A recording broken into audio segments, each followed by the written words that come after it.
Some foods are so much more than just, well, food. They're like little time capsules, right? They carry stories of history, of culture, of a specific place on Earth.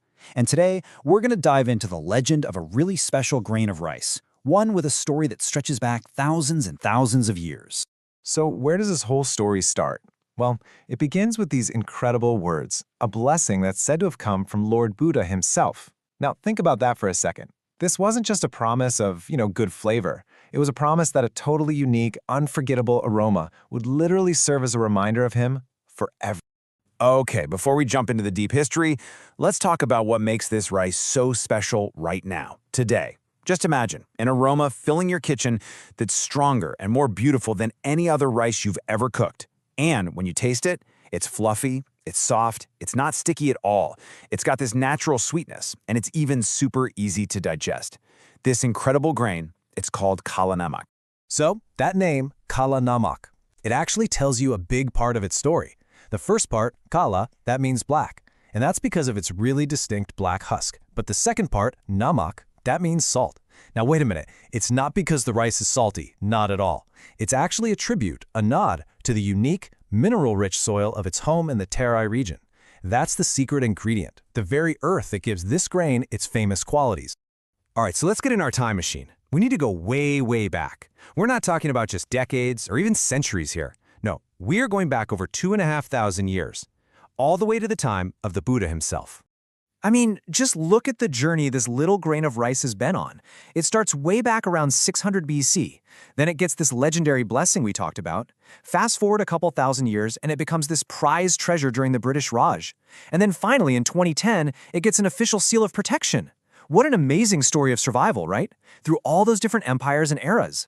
And the legend is completely tied to a very specific place. We're talking about the ancient kingdom of Kapilvastu in what's now Uttar Pradesh. Now, this isn't just any old spot on a map.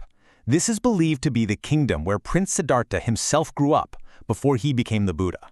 So you see, the story of this rice and the story of this sacred land, they're completely inseparable. So you might be wondering, how do we even know this story? Well, it's thanks to ancient travelers like Fa Hien who wrote it all down. The tale goes that after the Buddha reached enlightenment, he went back to his homeland. The villagers there asked him for a prasad, a blessed gift. So what did he do? He gave them grains of rice right from his own bowl. He told them to go plant it in the marshy lands, and then he made that famous promise about its incredible, unforgettable aroma. And get this isn't just a beautiful story or a fairy tale. It's actually backed by archaeology. During excavations at a site called Aliagarwa, which many believe is the real ancient Kapilavastu, guess what they found? Carbonized rice grains that look almost exactly like Kalanamak, and they were found in what they think was the palace's kitchen store. That's a real physical link between the legend and the land. How cool is that? Okay, so if this rice is so amazing, why can't we just grow it everywhere? Well, that's the thing. The secret, it's literally in the soil. The moment you take Kalanamak rice away from its ancestral home, the magic just fades. It completely loses that famous aroma and all its unique qualities. So let's get into the science of what makes this rice so unique. It's actually pretty fascinating. See, most scented rice varieties, they have 2 genes responsible for their aroma. But Kalanamak, it has 3. It has this extra genetic piece of the puzzle, and that's what gives it that incredibly powerful fragrance. So when you take that special genetic makeup and combine it with that one-of-a-kind soil, poof, you get a rice that is truly unlike anything else in the world. And growing this rice, it's not just farming, it's a genuine craft that's been passed down for generations. The farmers are like artisans. First, they test the seeds. They won't even plant them unless about 80 to 90% of them sprout. Then they prepare the soil, enriching it with natural cow dung. The seeds themselves get treated with traditional natural pest repellents, and only then, after about 20 days or so, are the seedlings carefully, painstakingly transplanted by hand. It's a real labor of love. All right, now the story takes a really unexpected turn. We're jumping forward to the British colonial era, because the incredible quality of this rice didn't go unnoticed. It caught the attention of the Englishmen in India, and that created a whole new surprising chapter for this ancient grain. And I mean, they valued it so highly that British landowners actually made huge investments. We're talking about guys like William Pepe, who built 4 massive reservoirs just to make sure there was enough water to grow a ton of Kalanamak rice. And believe me, this massive effort wasn't just so they could have a nice meal. No way! This super local, almost secret treasure became a prized international export.